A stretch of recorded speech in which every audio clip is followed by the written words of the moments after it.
Hey, yo, everyone, Andrew here, bringing you another video review. Do you know what today is? Today is Wednesday, comic book day, the best day of the week. So that means today we are going to be talking about my comic load for this week. Now this week we get one more comic from the second wave, and that would be Batman Inc. However, I'm going to wait to the very end to talk about Batman Inc. Make it kind of the main event of this review. Hmm? Hmm? Kind of a little wrestling term there.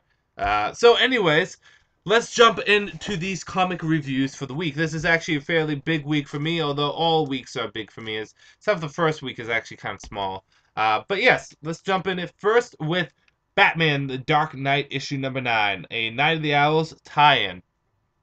So, do you see the cover here? Can you tell me what's happening? That's Red Robin, right? Red Robin fighting a Talon. Now, one would assume with the cover, and I know covers can be misleading sometimes, but one would assume with the cover, Red Robin will be entangled somehow with this Talon. Yeah, that doesn't happen.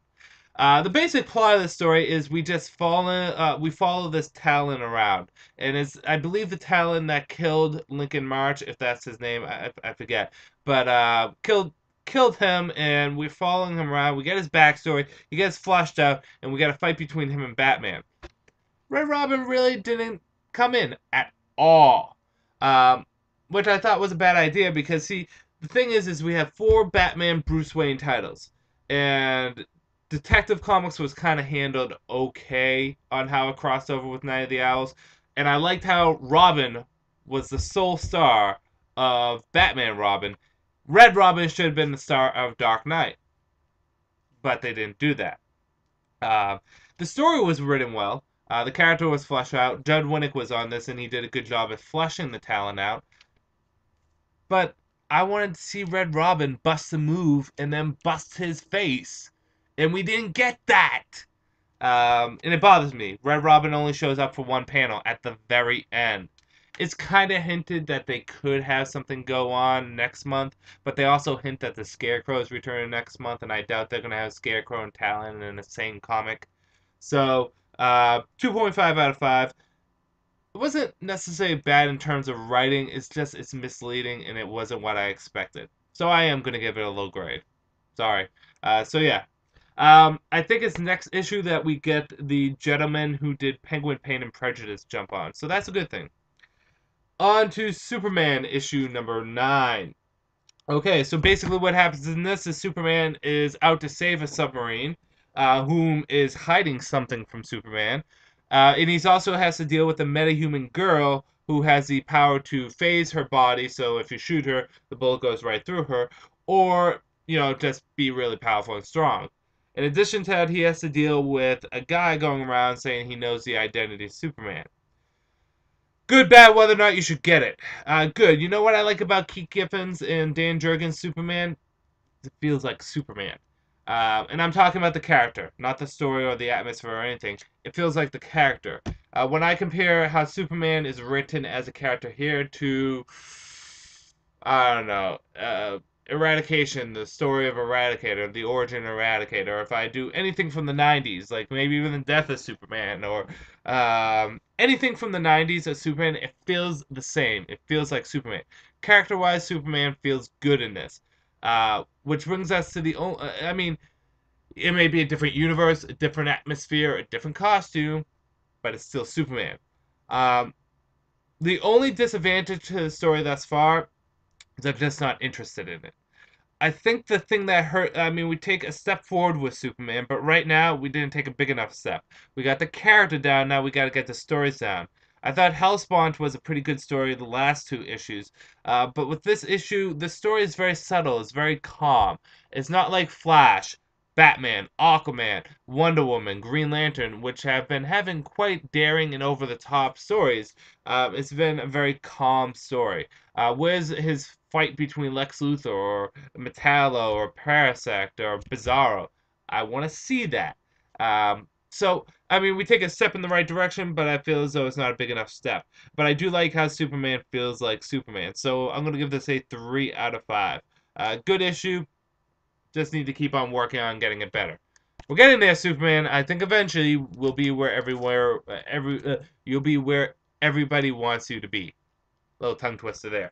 Let's move on to the Flash issue number 9.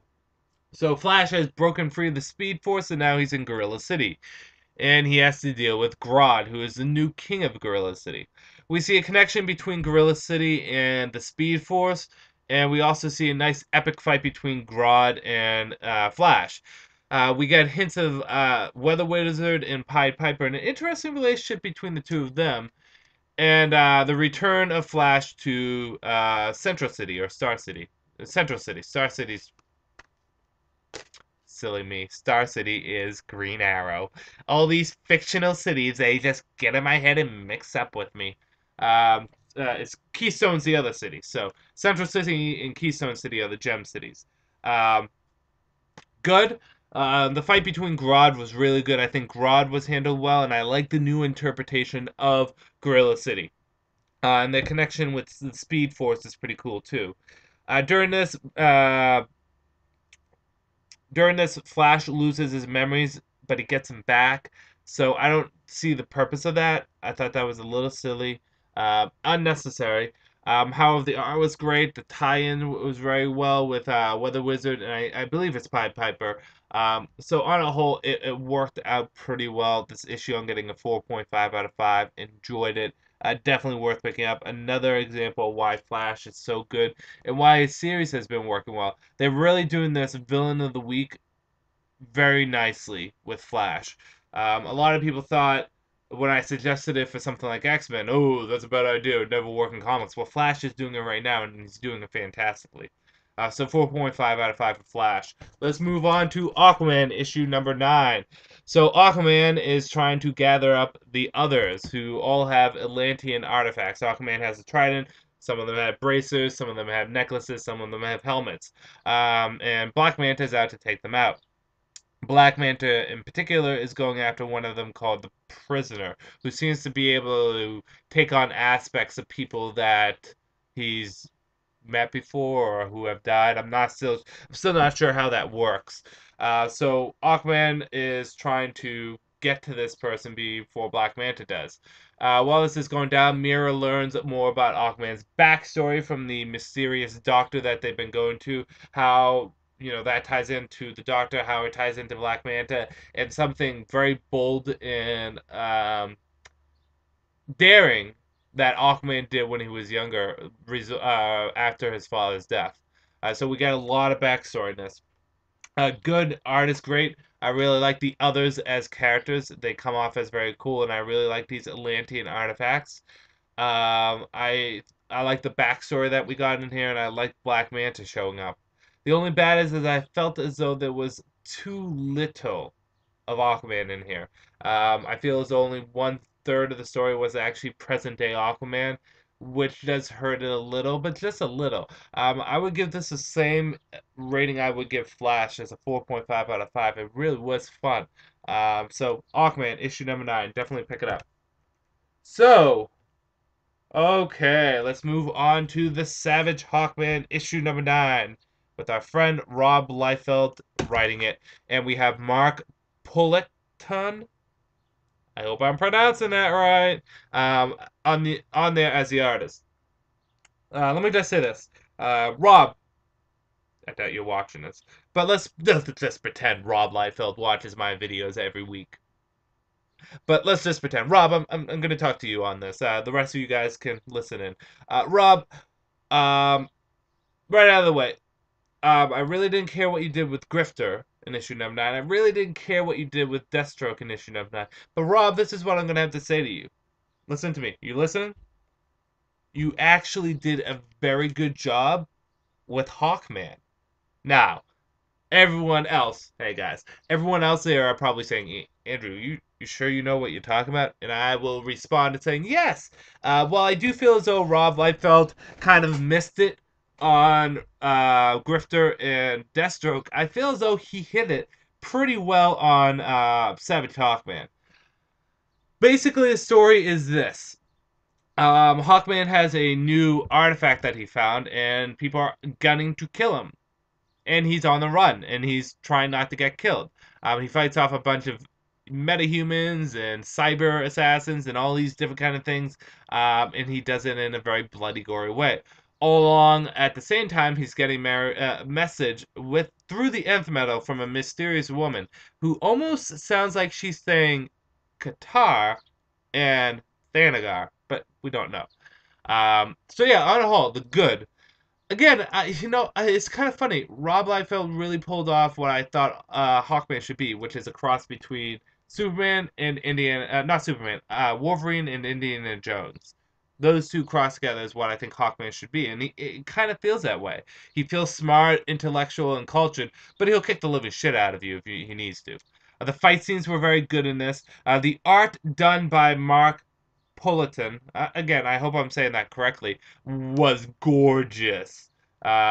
Was absolutely gorgeous for Hawkman. It's not Rob Liefeld doing the art, it's someone else, and the art that's done in this is great. This is the art we should have had in the very beginning. Nothing against the artist that did Hawkman issues 1 through 8, but it's just not Hawkman. It's something good for Justice League Dark or something. But yeah, the art was good. Bad, there wasn't really too much bad in this. It wasn't. I think the only bad I disliked is I didn't like how they never explained how he got his hands on the artifact. He kind of just had it on him. It was just kind of there.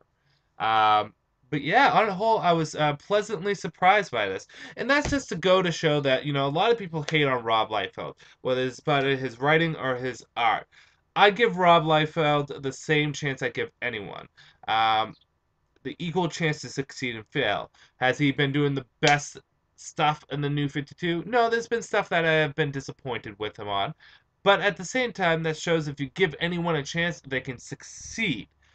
So I think Rob Liefeld actually succeeded on this. So if you've been hesitant to pick up Hawkman, especially because Rob's on it, don't. He actually pulled off a good job.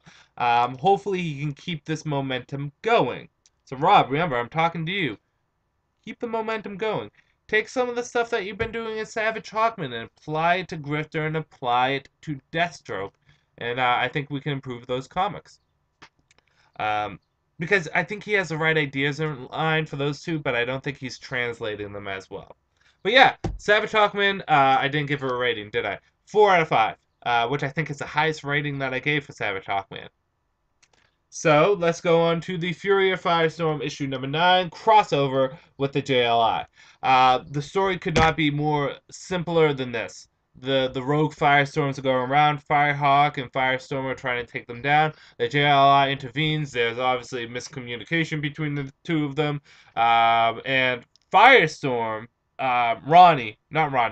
Jason merges with Firehawk to make another Firestorm Matrix. Like how they make Fury when Jason and Ronnie merge together. That's what happens when Jason and Firehawk merge together. Uh, and then the JLI kind of just play their part in it. More OMAC than anyone. Good, bad, and whether or not you should get it. Good. I like Firehawk. I hope she continues to be a consistent character throughout these stories. I like that they tried to merge Firehawk and Jason together. I thought the crossover worked for the most part, and I thought the dialogue was particularly pretty good. Not like over the top amazing, but it tickled my fancy. Right? I don't know. It's just something about it that I liked. Bad is not enough Ronnie in this. I think Ronnie and Jason should be 50-50 in this. We should get equal amounts of them. Jason, we've been kind of getting, his story's kind of been more of a, not Jason, Ronnie's story's kind of been more of a subtle thing where Jason's been kind of the star of the book, which I have no problem with. I prefer Jason more than Ronnie. I just still want to see Ronnie because I like Ronnie too. So I think that's the biggest problem. Well, I did say I like the dialogue, the internal dialogue. The external dialogue was good. The internal dialogue was it was a little off. But besides that, I will give this a 3.5 out of 5. Decent issue. The crossover was okay, almost not necessary, but it was okay. But they never fixed the Eiffel Tower. The Eiffel Tower just kind of fell apart. Teen Titans issue number 9. The last chapter of the culling. It is. I'm not even going to bother with the story because you guys know what it is. It is everyone versus the harvest while Caitlin Fairchild is trying to get people out. Plain, flat, and simple. Let's just jump into the good, the bad, and whether or not you should get it. Good. I think everyone gets their moments in this. It's good setup for the Ravengers. And it also leaves the Teen Titans off on another story because it leads into the next story that they're going to do. Bad is the ending was anticlimactic. They don't even really get to fight. They fight Harvest, but it fights in a very it ends in a very anticlimactic way, which kind of bothered me. So yeah, that was my biggest problem. And two, they still have those ridiculous costumes on. On a whole, whether or not you should get it, I'll give it a I'll give it a 3 out of 5. It was okay. It didn't really impress me though. It felt very standard and status quo. So yeah, 3 out of 5. Let's move into Voodoo issue number 9. So, we have 2 Voodoos now, just so that you guys understand. We have Good Voodoo, the original, which I will call Priscilla, which is her name. And then we have Bad Voodoo, which is the clone, which I will call Voodoo. Okay? Just so there's no confusion. So, we get to see kind of these two both take separate journeys. And Priscilla is working with Andrew Lincoln, who was the leader of the Blackhawks and obviously is now the leader of the Razors. So the Black Razors. So she's working with them and training with them. And Voodoo, the evil one, went to Hellspawn and is basically working with him now. And Voodoo found out about a city called the Dead Demonized City. It's located, I believe, in one of the moons of Jupiter, way out there and a long, long time ago in a galaxy far, far away, which is actually just our galaxy, but you know what I'm saying. So she decides to go there, and Priscilla finds out about this, so Priscilla and the Black Razors decide to go there. Let's get into the good, the bad, and whether or not you should get it. Good. What I like is I like how the 2 Voodoos are kind of like this, and then you see their characters go in completely different directions. And neither of them, I think, are pure good or pure evil, but they're driven by what they believe. Voodoo, the evil one, I don't think is actually truly pure evil, but she believes in the demonite cause, so she will do evil things if necessary for the demonite cause. And Priscilla, I don't think is true good, but she will do whatever she can, like working with good guys, in order to take down Voodoo, because Voodoo has done so many terrible things. I mean, one definitely leans towards good more than the other, and one leans towards evil more than the other, but I think they're pure anything. I think they still have a bit of chaoticness in them, if we're talking about D&D terms. I like the introduction of the Black Razors and how the Black Hawks are kind of being used in this. When DC said that the characters weren't going away, they were just jumping on the different titles. They were right in and worked out for this.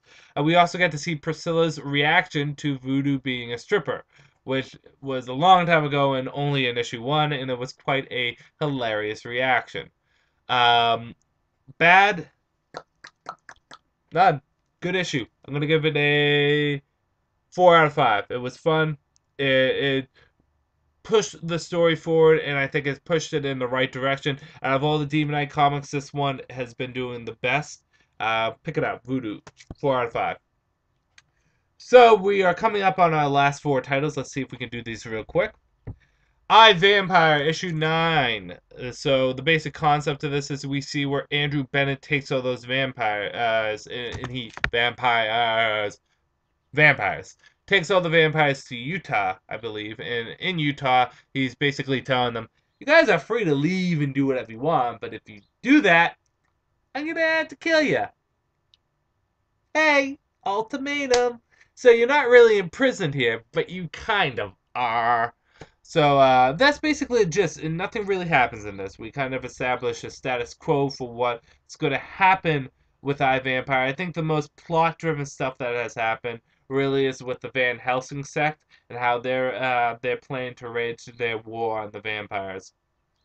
But from Andrew Bennett's point of view, nothing much has happened. Good. I did like how it did set up that status quo for the vampires. I like the Van Helsing stuff. I thought that was good. The art has been very nice in this. So I think those are the goods. The bads is not much happened in the way from Andrew Bennett. They kind of just sat there. And two, I'm still unsure on the extent of his powers. Seeing that he came back and beat the shit out of Kane, I'm still a little curious and unsure on what his power level's at. Whether or not you should get it, I'll give this a 3 out of 5, which is a bit of a dip from last month, but it's still, iVampire is still one of the best of the new 52 and definitely worth picking up. It's kind of funny because they make fun of Twilight and 30 Days a Night and all the different vampire stuff in this. Moving on to Justice League Dark. Okay, so basically we got some new members to the band, or so how Constantine calls it. We lose Shade the Changeman, and Madame Zandu doesn't leave, but she kind of becomes a backseat passenger. We get Andrew Bennett, and then we get a new girl whose name escapes me right now. I'll look it up while I tell you the basic plot. The basic plot of this story is that um,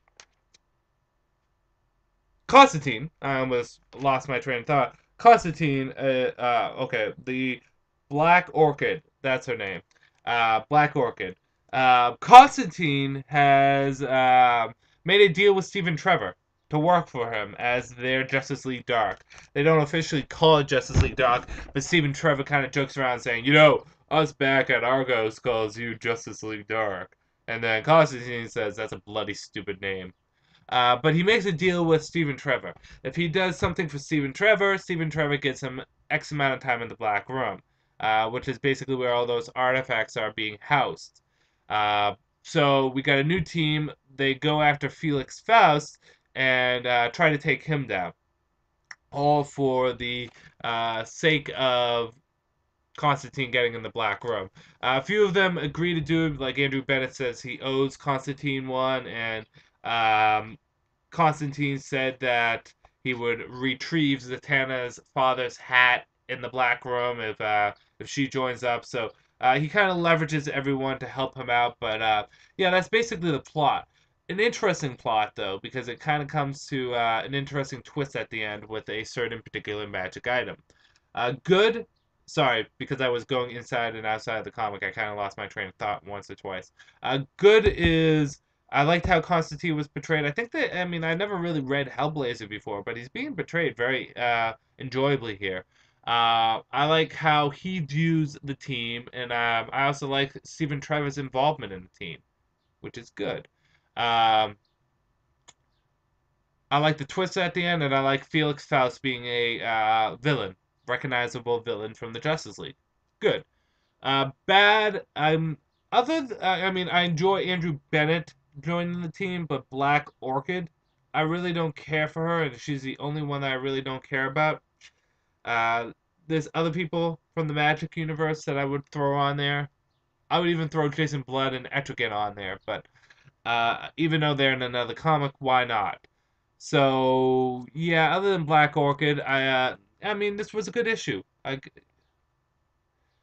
think it's bold if I gave this a 4.5 out of 5. It's safe at a 4 out of 5, so I'll give it a 4.25 out of 5. There you go. It was a good issue. I really enjoyed it, and I've been enjoying Justice League Dark. Okay, down to the last two issues. So we have All-Star Western tie-in to Night of the Owls. It really shouldn't be a tie-in to Night of the Owls because this girl right here only shows up for about 3 pages. And it's kind of random. Basically, we get the conclusion to the story arc that we've been doing thus far, with Jonah Hex teaming up with Cinnamon and Nighthawk. And then we get a lead into what Jonah Hex is going to be doing in the next story arc. A mysterious girl with an eye patch shows up back into Jonah Hex's life. Apparently, she's from his past. I don't know. Maybe she showed up in some of the older Jonah Hex comics. But I don't know who she is. And then the backup is the conclusion to the Nighthawk and Cinnamon story. Good. I liked how things were wrapped up in this and how we lead into the next story arc, which is good. The dialogue I thought was nice, and I like the Cinnamon and Blackhawk stories, the backups, which I think have been the best backups thus far. Bad is, I think, as a tie-in to Night of the Owls, it fails because it really doesn't do anything. The Talon shows up for about 2 seconds and then leaves. I don't know if they're going to show up in another issue. I doubt it.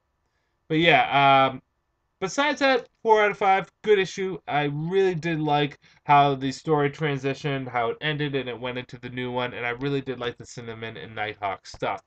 So that is good. My contact was this itchy. Finally, wrapping it up this week with the comic I think everyone is most interested about, Batman Inc. issue number 1, part of the second wave. Okay, story.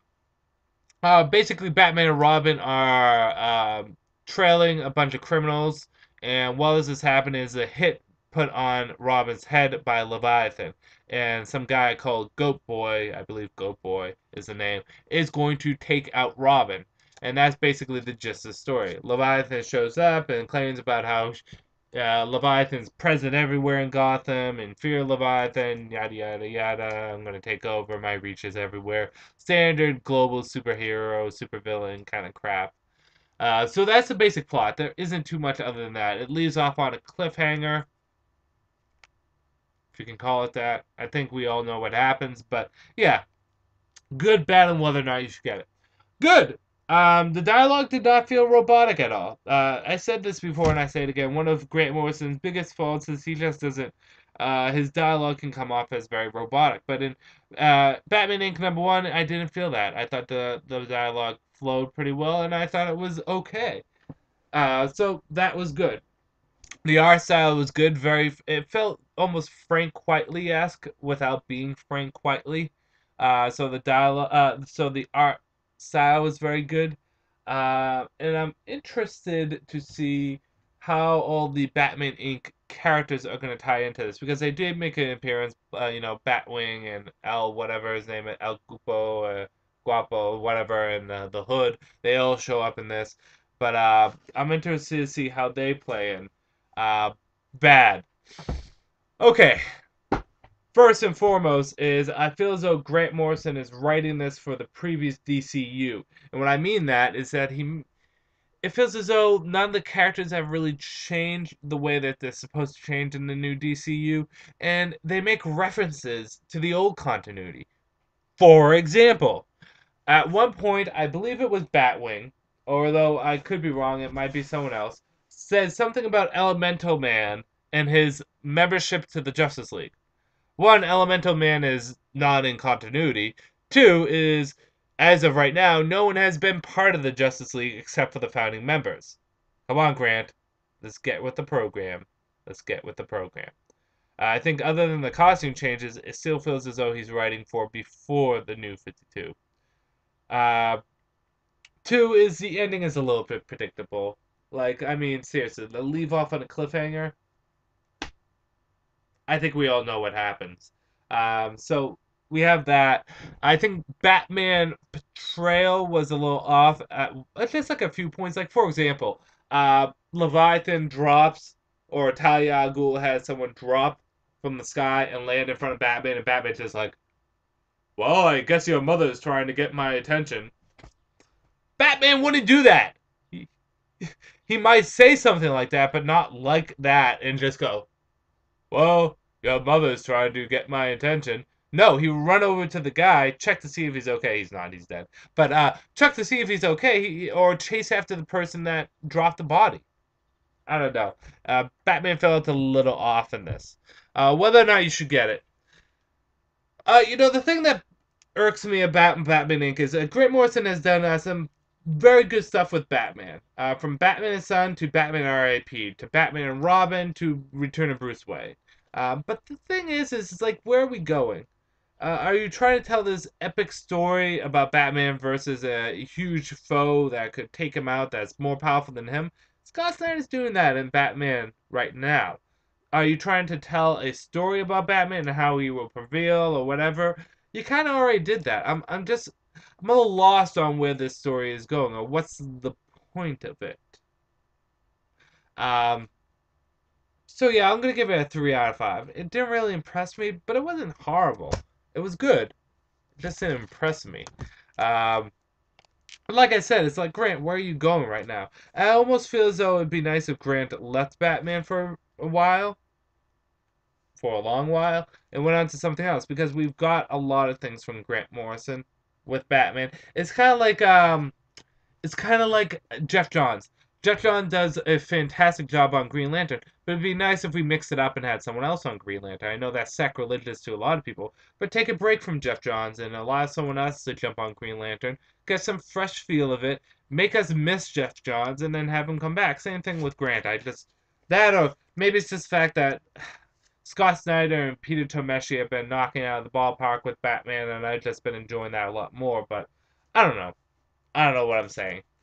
So yeah, that's the comics for this week. We came to about a half hour worth of video, so sorry if that was too long, but a lot of comics. So yeah, which one was my favorite? You will see in my Andrew Cutter Pick of the Week video. So this is Andrew saying peace out for now.